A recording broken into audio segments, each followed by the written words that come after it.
കണ്ണൂർ ജില്ലാ ആയുർവേദ ആശുപത്രി സ്ത്രീകളുടെ വാർഡ് നവീകരിച്ചു. ജില്ലാ പഞ്ചായത്തിന്റെയും ഇന്ത്യൻ ഓയിൽ കോർപ്പറേഷന്റെ CSR ഫണ്ടും ഉപയോഗിച്ചാണ് നവീകരണം പൂർത്തീകരിച്ചത്. വാർഡിന്റെ ഉദ്ഘാടനം മന്ത്രി രാമേന്ദ്രൻ കടന്നപ്പള്ളി നിർവഹിച്ചു. കണ്ണൂർ ജില്ലാ ആയുർവേദ ആശുപത്രിയിലെ സ്ത്രീകളുടെ വാർഡിൽ വിപുലമായ സൗകര്യങ്ങളാണ് ഒരുക്കിയിട്ടുള്ളത്. കണ്ണൂർ ജില്ലാ പഞ്ചായത്തിന്റെയും ഇന്ത്യൻ ഓയിൽ കോർപ്പറേഷന്റെ CRS ഫണ്ടും ഉപയോഗിച്ചാണ് വാർഡിൽ നവീകരണം പൂർത്തിയാക്കിയത്. ആയുർവേദ ആശുപത്രിയെ ആശ്രയിക്കുന്നവരുടെ എണ്ണം കൂടിയ സാഹചര്യത്തിൽ ഈ നവീകരണം ഏറെ ഗുണം ചെയ്യുമെന്ന് വാർഡിന്റെ ഉദ്ഘാടനം നിർവഹിച്ച മന്ത്രി രാമചന്ദ്രൻ കടന്നപ്പള്ളി പറഞ്ഞു. ഈ ആയുർവേദ കോളേജ് എത്രയോ ദീർഘകാലത്തെ പാരമ്പര്യമുള്ളതാണ്. ഇപ്പോഴാണ് ഒരുപാട് ആധുനികവൽക്കരണം ഇവിടെ നടന്നത്.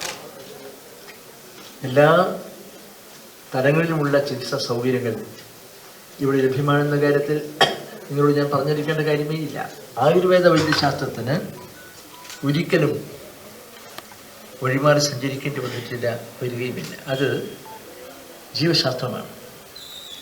നമ്മുടെ ആരോഗ്യ പരിപാലന രംഗത്ത് നമ്മുടെ സാംസ്കാരിക പാരമ്പര്യ വിഷയങ്ങളുമായി ബന്ധപ്പെട്ടുകൊണ്ടുള്ള ഓരോ സ്പന്ദങ്ങളും ഓരോ പദവിന്യാസങ്ങളും സംയോജിപ്പിക്കപ്പെട്ടിട്ടുള്ള ഒരു ചികിത്സാ സമ്പ്രദായമാണ് ഭാരതീയമായ ആയുർവേദ ചികിത്സ. ആയുർവേദ ചികിത്സാ കേന്ദ്രങ്ങളിൽ വിദേശ രാജ്യങ്ങളിൽ നിന്ന് വന്ന് കോട്ടകളിലൊക്കെ താമസിക്കുന്ന ആളുകൾ നിങ്ങൾക്കറിയില്ലേ? ഭരണാധികാരികളുണ്ട്, അറബി രാജ്യങ്ങൾ ഉൾപ്പെടെ വിദേശ രാജ്യങ്ങൾ.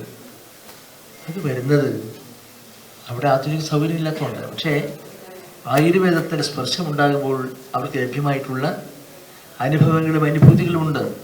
അതുകൊണ്ടാണ് ധാരാളം ആളുകൾ ഒഴുകി വരുന്നത്. നമുക്കതിനെ ആ നിലയിൽ സമർത്ഥമാക്കാൻ കഴിയും. ഉദ്ഘാടന ചടങ്ങിൽ ജില്ലാ പഞ്ചായത്ത് പ്രസിഡന്റ് PP ദിവ്യ അധ്യക്ഷത വഹിച്ചു. ജില്ലാ panchayat vice president advocate Binoy Kurian, standing committee ചെയർപേഴ്സൺമാരായ advocate KK Rathnakumari, VK Suresh Babu, UP Shobha, ആശുപത്രി chief medical officer doctor Srinivasan, superintendent doctor S Sreelatha, M Sanjayan എന്നിവർ സംസാരിച്ചു. News bureau, Kannur.